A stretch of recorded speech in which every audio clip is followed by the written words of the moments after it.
Welcome back to the Mike Knoxxx Show right here on Unpopular View Entertainment.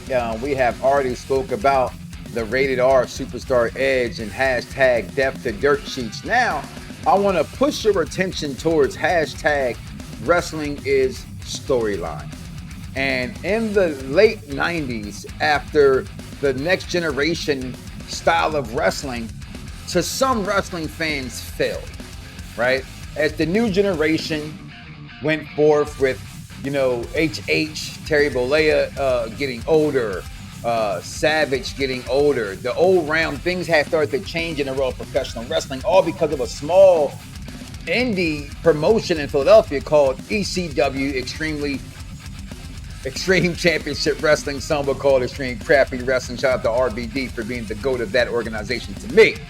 Now, because of that, things had to change in the world of professional wrestling. And we got the Attitude Era. After WrestleMania 14, and my GOAT, Shawn Michaels, lost to your GOAT, Stone Cold Steve Austin, things had to take a change. Mike Tyson was there, his little traitor ass. You see right there, he had the whole DX shirt on, and y'all wonder why I never liked Mike Tyson. That's why I didn't like Mike Tyson, because Mike Tyson never made intelligent decisions. You don't turn your back on Shawn Michaels for no bionic redneck named Stone Cold Steve Austin that probably behind your back will call y'all, you know what? No. Mike Tyson raises his hand, and the Attitude Era starts. And then, arguably, I have to say arguably, because it's up there. One of the biggest storylines of all time in wrestling history, McMahon versus Austin, Austin versus McMahon. There was nothing better in the world. This is where the world of good guys and bad guys and things changed, because everybody could relate to a boss and a supervisor that you fucking hated and wanted to curse out and flip them off the bird. And Stone Cold Steve Austin became that guy to do just that for the world. What's better than that? He wears jeans. He got some Nikes. He got a nice leather jacket. Somebody got a cue ball head. It's okay. He wanted to be R. Kelly. None of y'all ever wanted to know that. But truth be told, he was trying to be like Aaron Hall and R. Kelly. But then, bam, here he comes in here. He got his gold chain on, and he's flipping off his bosses. People dug that. People loved it. And that was the Attitude Era at its finest. You had DX had to get reformed at that time. Shawn Michaels is gone. What can you do? What can Triple H do? They reformed it. That very next fight, as Stone Cold takes his ascension, so does DX takes its step to getting better, bringing back X-Pac from the NWO. China at this point on her way to propel herself into the ninth wonder of the world that she is. Please, people, again, stop the comparisons. There is no comparing China to Rhea Ripley. There are two different women in two different stratospheres, and there is no woman, I'm repeating it one more time. No woman to be like China. She was one of a kind, people. All right? Let that go. Then we had this guy, Rocky sucks. Rocky sucks. Die, Rocky, die. Turns into the megastar. Before he gets to this corporate championship world, he's ascending to the Rock. Nothing's better than this moment. Talk about ultimate microphone guy at the microphone time to be your microphone. Those who say, in my hand, this is a microphone. In your hand, in my hand, it's a pipe bomb. No, this was The Rock. And he would put anybody in their place long before he got Alzheimer's and started reading off the back of his hand off the cue cards. But that's okay. Okay? Stuff like the beer truck. There's nothing like this. You got the ultimate guy who hates his job. You got the guy to do anything to get on top of his job. Rock and Stone Cold was built. The Attitude Era was them. And, one of my arguments a lot of times as I get into the Ruthless Aggression Era is that did the Attitude Era have as great storylines as the other one did? They all had them. But they were, to me, the Attitude Era, because of Stone Cold, because of The Rock, because of DX, they hit a lot of what Johnny Drama would say, the underbelly that was really bad in other storylines. Whereas WCW would hide their bad from the NWO taking over everything behind the luchadors. Okay? It was the same concept. Y'all remember the Ruthless? Y'all remember the Attitude Era? Remember I talked about that guy that gets somebody over because he would do anything to get somebody over and it's about him? Hunter gets the victory, but what was all anybody talking about after their Hell in a Cell? This is the second one, by the way, because the first one happened at Bad Blood when we got the beginning of Kane. But this one took that one, and as Director Fury would say, you have a part with an ant to a boot or some shit like that. Y'all know where I'm going. What's this match to that first Hell in a Cell match? Okay? Do y'all remember the first one to the effect here? The Ultra, Mr. Chris Jericho. When you speak Attitude Era, don't you forget this name. Excuse me, what's your name? It doesn't matter. When you show up on that program with that countdown the way that he did, only one person could put him in his place, but get him over. Like The Rock. Y2J, no. Chris Jericho, don't you forget it. Lionheart, I was a fan before the list, okay, of 1,000 moves. Then we do talk about the Ruthless Aggression Era, people. Okay? John and Horatio Rodriguez Cena was only, you can't see John Cena, right? Yeah, I got his face right there. Y'all know who he is we can't talk about, but we're going to talk about him because in the wrestling ring, Chris Benoit was that guy. Taker changed from being the Taker that I've, again, never been a Taker guy, prefer the dead guy, but hey, when a man who is the man, as he is the man, says, I want to do something different, you let that man do something different, and Big Red Devil was born. I've never, ever wanted to take a shirt.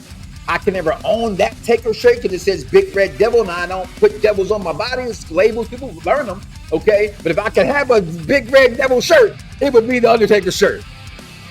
The next big thing was born, and we're not just talking about this era. The next big thing, we're talking about Brock Lesnar, we're talking about Kurt Angle, we're talking about Eddie Guerrero, we're talking about Edge ascends. Goldberg makes his way in here. We're talking 2000 Triple H.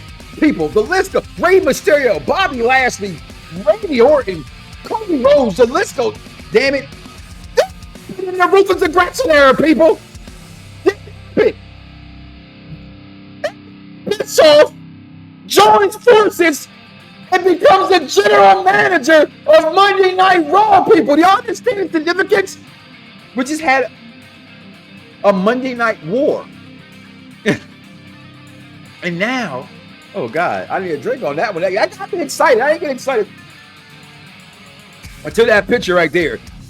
That was the moment, people. I did say the next big thing, Brock Lesnar, right? Remember the suplex that imploded the ring for the very first time you saw it? Oh yeah, y'all remember that. He suplexed the Big Show off the top rope and broke the entire ring.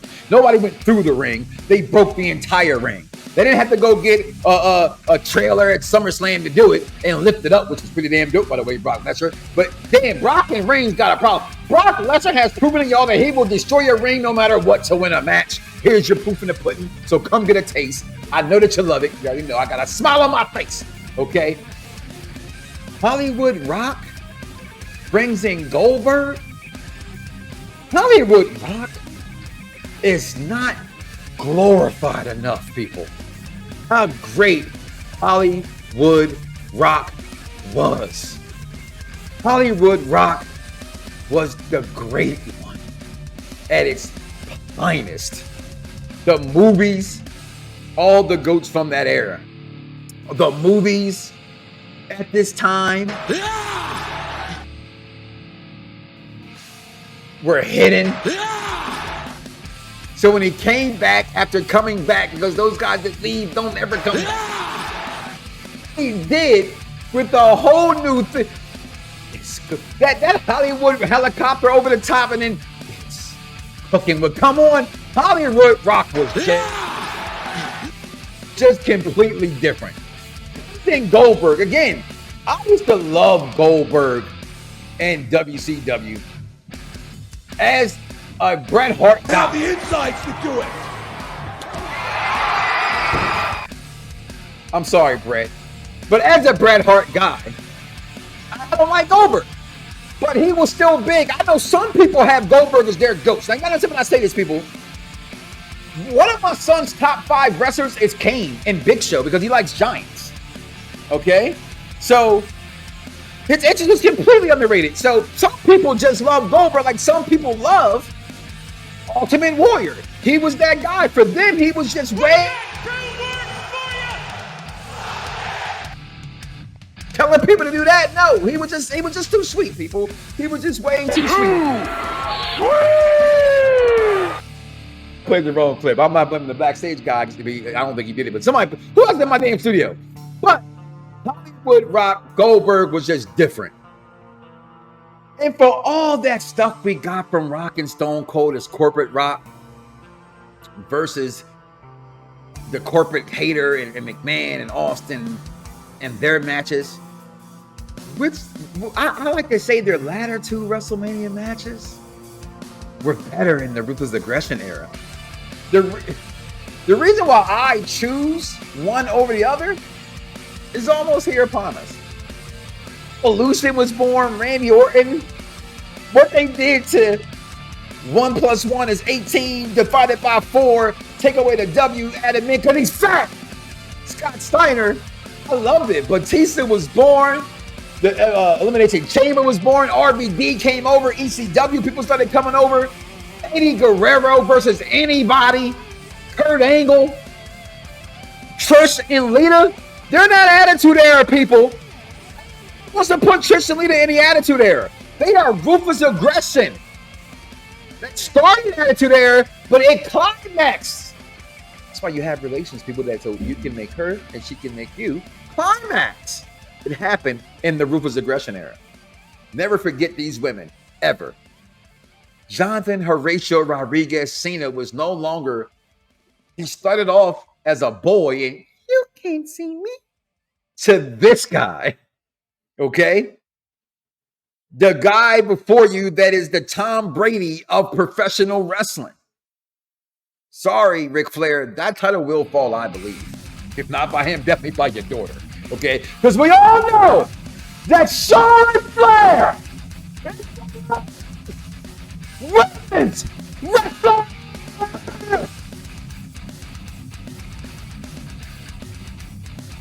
Oh, God. Every episode, people, I love my kids. Batista, thumbs ups, thumbs. People, I ask you, which era in professional wrestling do you prefer? My money, hands down, for me, it's what I like. It's not what you like, it's what I like. It's the Ruthless Aggression Era. Why do I like it better than the Attitude Era? It had every single thing the Attitude Era had, but turned up a hell of a lot. It had the insurgence of other companies, other wrestlers. No, it wasn't built like it should have really been built. You know, with WCW staying around and them having, like, Vince completely said, I'm going to wipe my ass with WCW, and he did. And a lot of wrestling fans don't forgive him for that. It was a very dickheadish move, but we're talking about Vince McMahon. From what I hear, I don't know him personally, he does what he wants because that's what dickheads do. Let's have a toast for the douchebags. Let's have a toast for the assholes. He's rich, bitch, as they would say. But all that just came into the Attitude Era, and it was pushed forward with the Ruthless Aggression Era. And when I just go over these moments in my head of the things that this company did at this pinnacle to me, this era is the reason why we have the longevity still of bad booking after bad booking after bad booking after fans wanting their way and not getting it because the company that's why AEW was born, because we were rating and we were pandering for what was so great in the Attitude Era and the Ruthless Aggression Era that we thought and think we deserved better. And we're just now getting it. And even for what it's worth, okay, for what it's worth, despite to me the greatest storyline of all time being your tribal chief Roman Reigns and the Bloodline. They're just now starting to develop other stories. Okay? They're just Judgment Day, it was okay, but this JD McDonough is a little more into it because it got a little stale as well. Rhea Ripley, for what it's worth, she might be the boringest women's champion of all time. And I don't mean boring in the sense of her and what she's doing. She's being dominant, but there's no one for her, and it shows, right? It shows. You prefer Ruthless. I prefer Ruthless because that's when I started watching 02 to now. There it is. Like I said, some people out there would go, it's the golden era of professional wrestling. Shawn Michaels returned in the Ruthless Aggression Era as well. Thank you, Vaughn. And some say that the second half of his career was better than the first half of his career. Okay? Damn. That's what they say. So comment below. Let me know what you guys think. What is your favorite era in professional wrestling? Like I said, some will say that the golden years of professional wrestling was the one for them. You know, with HH slamming Andre the Giant. To me, the greatest match of that era will always be Macho Man versus Ricky Steamboat. But I grew up in the golden age of wrestling. That's what got me to wrestling. But Attitude Era, I follow the new generation. I've been a wrestling fan for as long as I've been alive.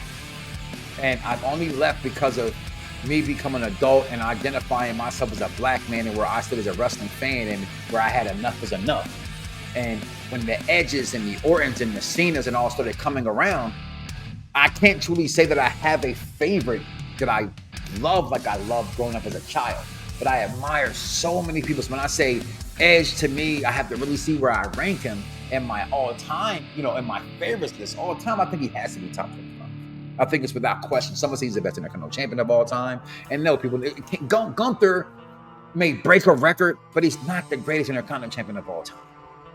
Right? I see that on lists, and he's been winning some lists on that. Leon, the King TV, what's going on? You cannot just be a champion in this era and just automatically propel yourself up there. People say, well, what about Romans? Romans is really different. Roman has stacked them, smashed them, stacked them, pinned them. Roman's beating like nothing against Gunther, not like Gunther's run. But when he breaks this honky tonk man's record, he is not surpassed holding that title of the likes of the Macho Man, the likes of Edge, the likes of Chris Jericho, the likes of Sheldon Benjamin, maybe? I'm pushing that envelope in.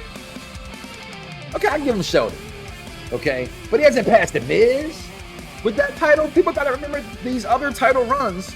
Breaking records doesn't make you the greatest. That's right, Phil. It just doesn't. And before we get out of here, speaking of my man Phil from Fire and Ice Podcast, I'm coming home next year for WrestleMania. And I started to panic a little bit, people, because these tickets, I don't believe in buying tickets the day of they go on sale.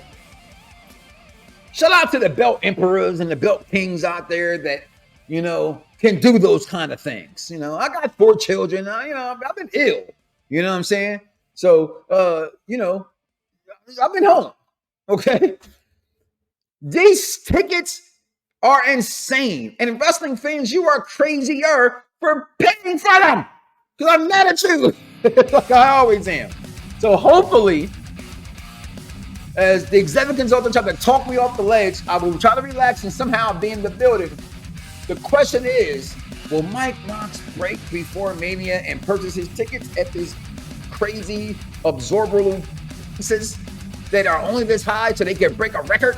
Everybody's tickets are priced this high. They can say they broke an all-time gate record, okay? Because 2 Manias ago, tickets were 80% less than what they are now. The seconds that I have bought and set in for $250 to $300 are $1,000. That's insane. And for that price to sit way up top for $600, my ass will watch it in the hotel room in Philadelphia at a bar some damn where. I tell you that much, bro. I've been watching from the comfort of the home. That's what's up. Got you on the TV. Hopefully, Roman has who's of names to defeat. Goddamn right, he has it. But with that, guys, being said, I am tired. I am a little winded. I got things to do today. I appreciate you for always chiming in and tuning in and sticking with me again. Make sure at this part of the video, if you watch it all the way to this part, share this thing, man.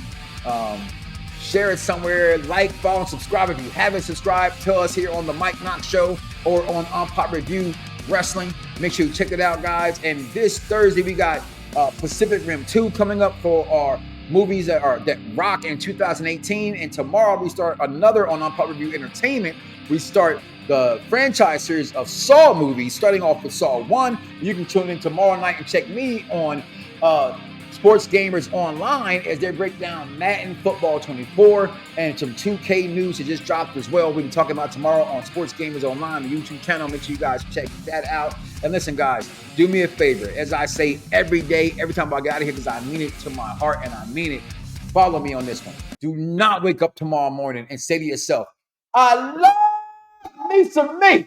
And don't look in the mirror and thank God. People, with that being said, I got to go. Got to take this medicine. I'm out. Some viewers may find the following video disturbing. Viewer discretion is advised. Yeah. Perfect Plex Radio. We about to go live on him. Mike Knoxxx. That's with 3 X's because he's hardcore. Are y'all ready? We about to give y'all something special.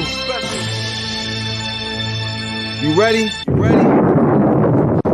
Let's go! At the money, now you're all what you getting in. Perfect Plex Radio, got them listening. Mike Knoxxx, from Cena to The Rock, or whatever wrestler is hot. News and interviews, just a one-stop shop.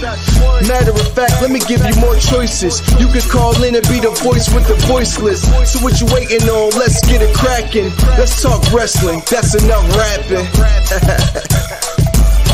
Perfect Plex Radio. Simply, we about to give y'all something special.